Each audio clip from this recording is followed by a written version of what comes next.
Загина Гоце Делчев, загина апостолот на македонското револуционерно движење. Беше тоа веста која ги растрепери сите македонски души, која ги расплака сите македонски срца. Беше тоа веста која одекна како гром од ведро небо, вест која никој не сакаше да ја прими како вистинита, а беше повистинита од самата верба дека Делчев е безсмртен јунак. Се случи тоа на денешен ден пред 116 години. Се случи тоа на 4 мај 1903 година во селото Банско Серско. Во спомен на тој злокобен ден, а во чест на најголемиот македонски син, еве сме повторно собрани на Стурничкиот плоштад кој го носи името Гоце Делчев. Еве сме пред еден од најубавите споменици на Делчев во нашата земја, кој е подигнат пред повеќе од 4 децении. Тука сме, по кој знае кој пат, да му се поклониме на македонскиот великан, да си спомнеме за неговиот живот и дело и да му се заблагодариме за се што стори за нас и за нашата татковина.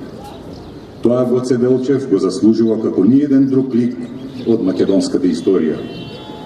Честувањето за него ни ја наметнува душевната потреба повторно, макар накусо, да се подсетиме на неговиот вкус, но исклучително богат животен и револуционерен пат.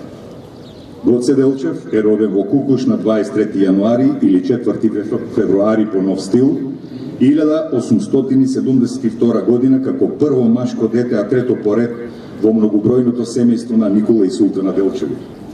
Тој уште од најрана возраст се одликувал со позитивни карактерни особини, со силно изразено чувство за заштита на послабите и подчинетите.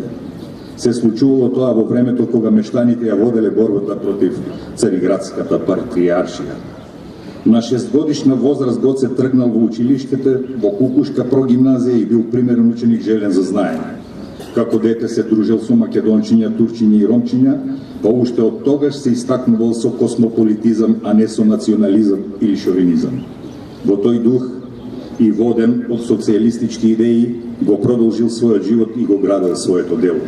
Своето образование Гоце го продолжил во Солунската машка гимназија, каде што водел таен ученички револуционерен кружок, за потоа да се запише и во военото училиште во Софија. По враќањето од Софија станал учител во Штипско Новосело, каде се сретнал со Даме Груев, за потоа да биде унапреден за директор на Штипското училиште, при тоа добивајќи поголема можност да ги шири своите револуционерни идеи. Во меѓувреме Делчев се вклучува во раководството на тајната македонско-одринска револуционерна организација. Во неколку наврати бил затваран од османлиските власти, но поради немање цврсти докази за неговото револуционерно дело секогаш бил ослободуван. Учествувал на Солунскиот конгрес во 1896 година, на кој бил усвоена новата идеологија и стратегија на организацијата.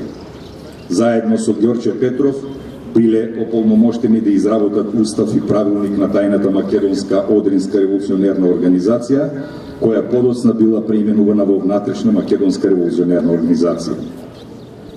За да им се посвети целосно на своите револуционерни активности, Делчев решил да ја прекине својата учителска дејност, пошто следуваат бројни негови ангажмани за јакнење на организацијата и за мобилизирање на што поголем број луѓе по местните комитети на целата македонска територија.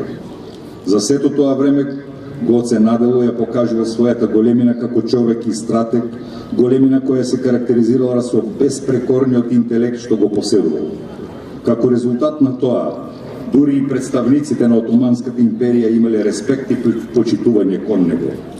Но и самиот тој знаел да каже: јас не ги мразам османлиите како народ, јас војувам против османлиската тиранија како владеачки систем.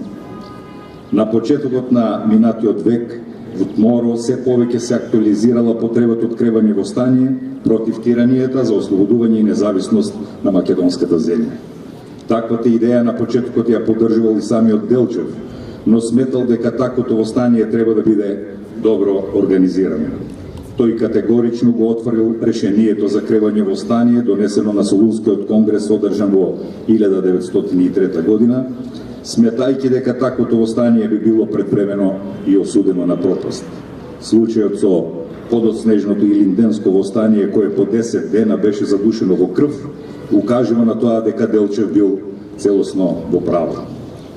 Со намера да го спречи кревањето на востание, Гоце Делчев одлучил да пропатува низ земјата за да ги разубеди членовите на организацијата и со повлекување на донесеното решение да ги отпрати од таквата намера.